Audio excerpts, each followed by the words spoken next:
Harambee! Neno hili si hivyo, mambo ni matatu. Ladies and gentlemen, today I'm going to be brutally honest. I'm going to talk about something which is going to make some people uncomfortable. But I'm going to talk about it anyway, because it's already in public domain. Within the political corridors, people are talking about it in low tones. Yesterday, or was it yesterday but one, Jeremiah Kioni spoke about it. And let me now tell you, and I can tell you, you can take me to court on this. And I give you the date. When the DCP was dealing with the candidature of one Dr. Joshua, who is now running to become the MCA for Narok Township, and they decided to deny him a ticket and give it to a person whom we will find out who he is. This is what he told them late in the evening while they were seated in his office, 15 of them. In that room, there were more than 2 pastors. And this statement was told to me by them, including the pastors.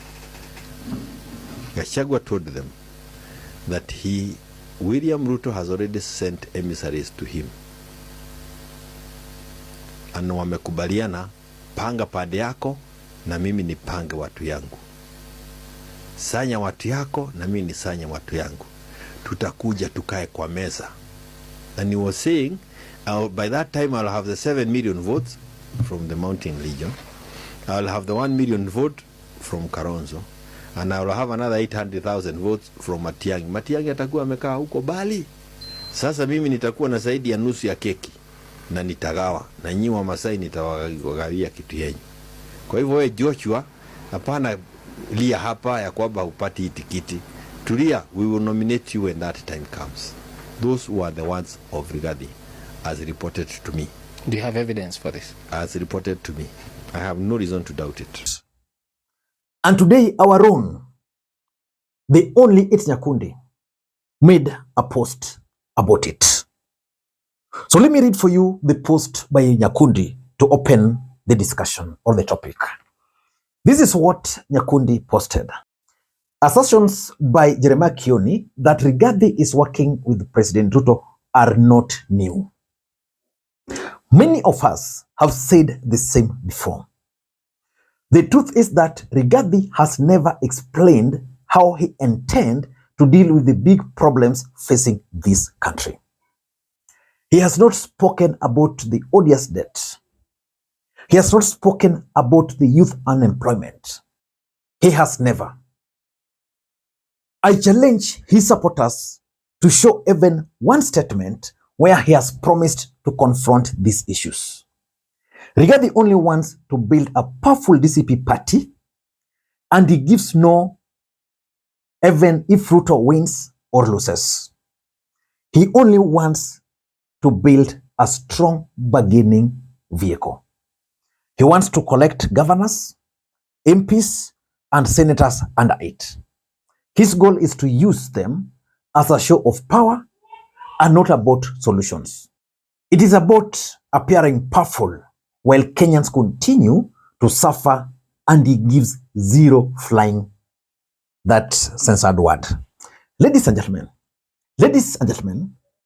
if there's one man who can easily send William Ruto home, then that man is none other than Stephen Kalonzo Musyoka.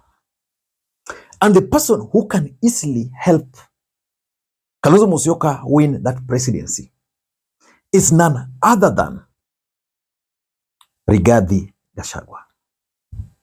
I'm saying that because facts are stubborn.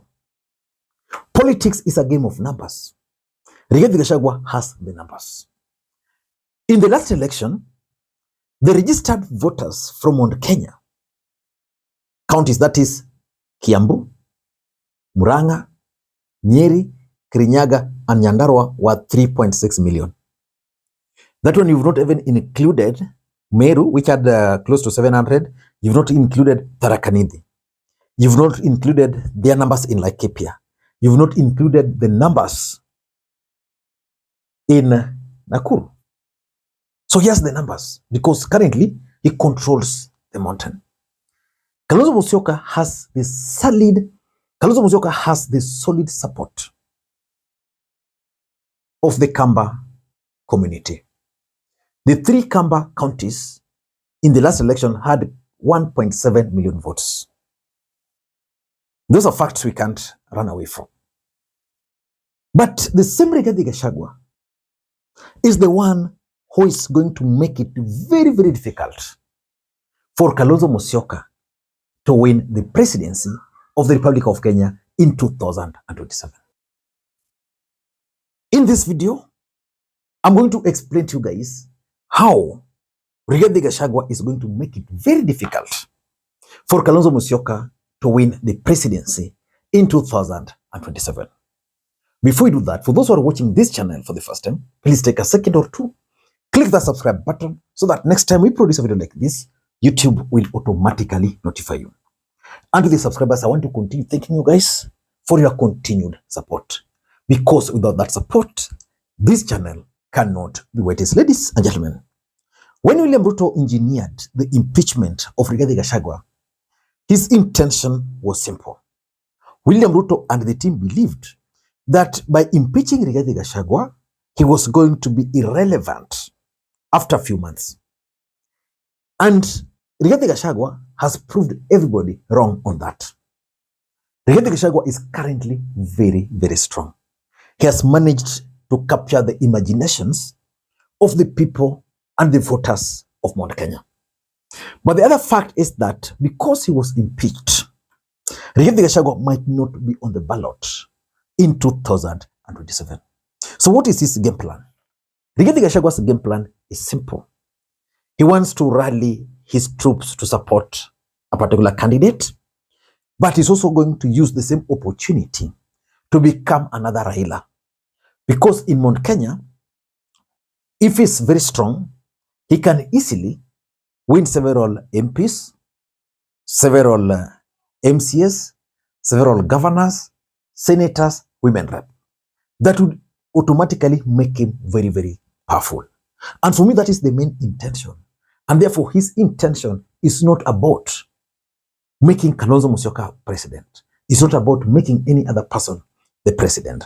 I'm saying this because, number one, Rigathi Gachagua has been making some unnecessary moves, attacking leaders for no apparent reason.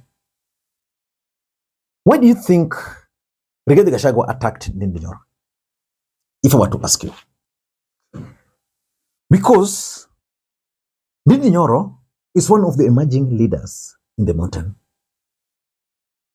He attacked him. Why? You can excuse Rigathi Gachagua for attacking Raila Odinga.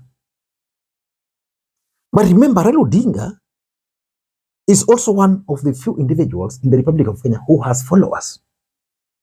I'm 100% sure that if you were to give Raila Odinga supporters the name of Kalonzo Musyoka and someone else, most of them would pick Kalonzo. But because of Rigathi Gachagua's brand of politics, attacking Raila Odinga normally receives equal measure of support from his supporters. So most of his supporters are not comfortable. Okay, I'll excuse him. He can attack Raila Odinga because Raila Odinga is now the enemy for working with Ruto. Can you justify for me why Rigathi Gachagua attacked Edwin Sifuna the other day? Because for me, Edwin Sifuna is a potential running mate to Kalonzo Musyoka. Edwin Sifuna is a potential value addition to Kalonzo Musyoka. Yet, Rigathi stood there and attacked him for no reason. That's not working in favor of Kalonzo Musyoka. What Rigathi Gachagua is doing is that anybody he feels is threatening him, especially in terms of popularity, he's attacking. That's why he's attacking Ndindi Nyoro, because Ndindi Nyoro is challenging him there. That's why he doesn't want Sifuna anywhere. Number two, Rigathi Gachagua is known for shares politics. I don't know whether it's positive or negative, but if you have to ask me, there is positive ethnicity and negative ethnicity. The kind of share politics Rigathi Gachagua is playing is actually the reason why someone like Matiangi left. Matiangi comes from the Gusii region. Matiangi enjoys the support of the country, including that Mount Kenya. In fact, in Mount Kenya, the scenario was a bit complex. Most of them were supporting Rigathi Gachagua and his party. At the same time, for the presidency, most of them were leaning towards Fred Matiangi. He's telling Matiangi, you go, come with a Kisii party. How do you do that? Go and come with a Kisii party. Then we negotiate. In that case, Matiangi will come and negotiate with the votes from the Nyamira County and Kisii County. I don't even if they'll reach 800,000. How do you negotiate with that? Yeah. So his share politics might not have space in modern Kenya politics. It scares away people who would otherwise support Kalonzo Musyoka. Because let's say someone like George Natembeya. If you had to ask Natembeya to bring votes, will you count Bukusu? Because Bukusu is with Wetangula. Would you count Vega? Would you count Kakamega? But he's talking of those kind of shares. That is working to the disadvantage of Kalonzo. In fact, with the exit of Matiangi, I doubt if Rigathi can make Kalonzo the president. Number three, Rigathi Gachagua is also placing demands, some of which are unreasonable. Let me give you the case of Babu Owino. Why do you think Babu Owino endorsed Kalonzo Musyoka yesterday? Because he wants to align himself on that side. So that tomorrow, Rigathi Gachagua will not wake up and start calling him agent of state. One of the demands he's putting on the table is that in Nairobi, he's telling Kalonzo, I'm going to support you in Nairobi. But the Kamba nation in Nairobi must support all Mount Kenya MPs, senators, governors, MCs, women rep in Nairobi. Who does that? Who does that? Take the case of Babu Owino. Babu Owino wants to become the governor for Nairobi. If elections were held today, he's going to win that seat. Rigathi is telling Kalonzo, no, the governor must come from Mount Kenya.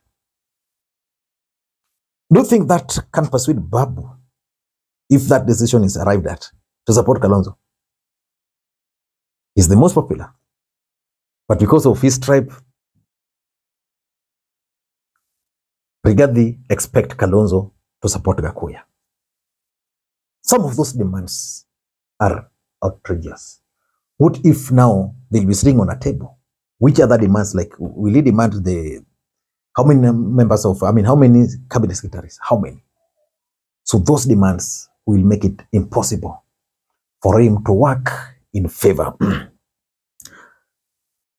And number four is that there is this fear that if Kalonzo and Rigathi were to work together and then they win the presidency, their fallout is going to be worse than the fallout we witnessed between Rigathi and Ruto. Because Rigathi will come with the numbers and he will come with the demands. And those numbers would even be enough to impeach. Yeah? To impeach the president, Kalonzo for that matter, if he wants. No president would want to be controlled. They want to take full charge. Yeah. So that fear is scaring away potential supporters.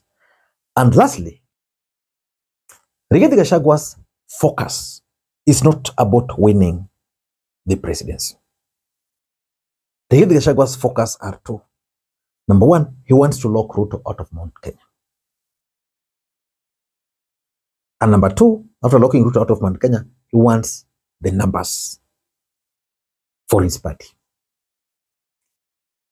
Tell me how that is helping Kalonzo Musyoka. I don't know what you think. Until next time, this is Lee Makwiny. Bye-bye.